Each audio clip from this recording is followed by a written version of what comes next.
And now that we know what the 10 different carnivore levels are, where exactly should you start? Well, it's going to depend on what exactly your goal is. If your goal is health optimization, it's going to be different where you would start than if your goal is something like fat loss. Let's say your goal is health optimization. Ideally,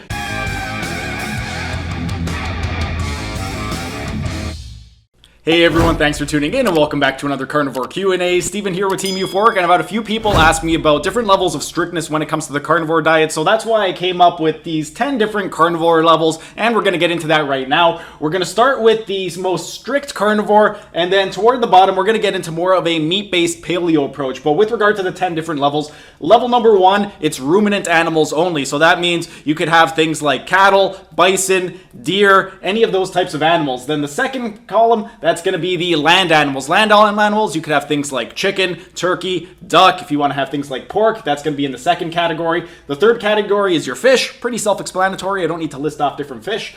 The fourth category is going to be eggs. It could be any type of egg that you want. It could be a chicken egg, a duck egg, an ostrich egg. It could be fish eggs, whatever you want.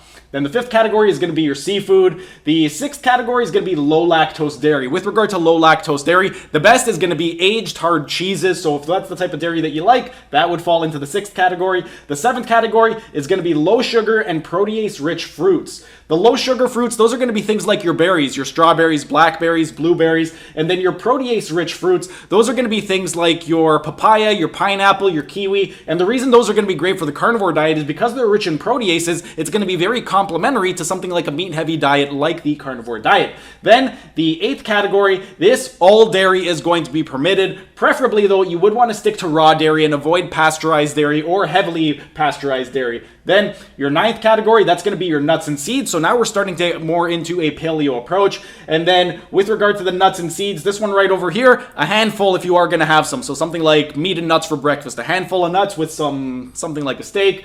And then the last category, that is going to be your vegetables. With regard to the vegetables, ideally, depending on what exactly your issue is, you would want to stay away from things like nightshade vegetables and cruciferous vegetables. I've just noticed that with myself and with a lot of my patients and clients, the ones that have digestive issues, those particular vegetables, they don't do very well on. But as long as you can tolerate them, any vegetable is going to be okay. And with regard to the meat-based paleo approach, because it is meat-based, ideally, at least 50% of your calories should be coming from meat-based products. So if you are going to be consuming things like nuts, seeds, vegetables, dairy, anything like that, it should make up less than 50% of the calories of your actual diet. And now that we know what the 10 different carnivore levels are, where exactly should you start? Well, it's going to depend on what exactly your goal is. If your goal is health optimization, it's going to be different where you would start than if your goal is something like fat loss. Let's say your goal is health optimization. Ideally, you would want to start at the most strict level possible. And what you would want to do is hang out there for about 3 months. After 3 months, then you could gradually become less and less strict. And what you would want to do is find the level where it's very sustainable for you and also where you don't experience any adverse symptoms.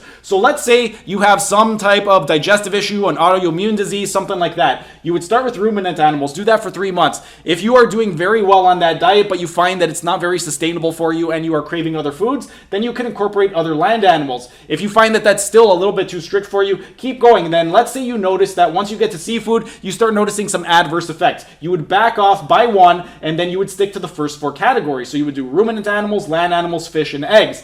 And then, let's say your goal is fat loss. For fat loss, the most important thing is going to be sustainability. So because the sustainability is going to be key, we want to start at the least strict version. So we're going to go right to 10, and you can consume any of these products right over here. Let's say that your goal is fat loss, and you are starting right over here at number 10. If you find that either you're not noticing that you're losing any fat, or if you find that you are losing fat, but it's very, very manageable, and you can afford to be a little bit more strict, then you would cut out vegetables and just start eating everything up from 1 to 9, including nuts and seeds. If you find that that is still very, very manageable, then what you would do is keep getting more and more strict until you find that it is no longer manageable. Let's say that by the time you end up getting to low lactose dairy, you just find that it's very, very strict for you, and that's a little bit too much. Then what you would do is incorporate a little bit of low sugar and protease-rich fruits, and then that would be the diet for you. So you would do ruminant animals, land animals, fish, eggs, seafood, low lactose dairy, and then low sugar and protease-rich fruits. But that's exactly exactly how you would incorporate it. So those are the 10 different carnivore levels. If you are doing it for health optimization, start at the most strict levels, and then you could keep adding in more and more until you find that symptoms start to come back. Once you are void of all symptoms, then you would just go to whatever level that is for you. And then if your goal is fat loss, you're going to start at the least strict, and then you're gradually going to become more strict until you find that it is very, very difficult to sustain. Once it's difficult to sustain, you're going to back off a little bit just to make it a little bit easier for yourself. But that is exactly how you can incorporate the carnivore diet and go among these different levels depending on what exactly your goal is and what you want to accomplish. If you guys have any questions at all with regard to anything that I discussed today, go ahead and ask your questions down in the comment section so I can help you guys out. But that's pretty much it for today's video. If you guys enjoyed the video, be sure to smash that like button so I know to keep making these types of videos in the future. And if you're either new to the channel or haven't subscribed yet, be sure to subscribe to the channel and hit the notification bell, as I'm going to be uploading new videos every single day. That's it for today's video. Thanks for tuning in, and I will see you again tomorrow.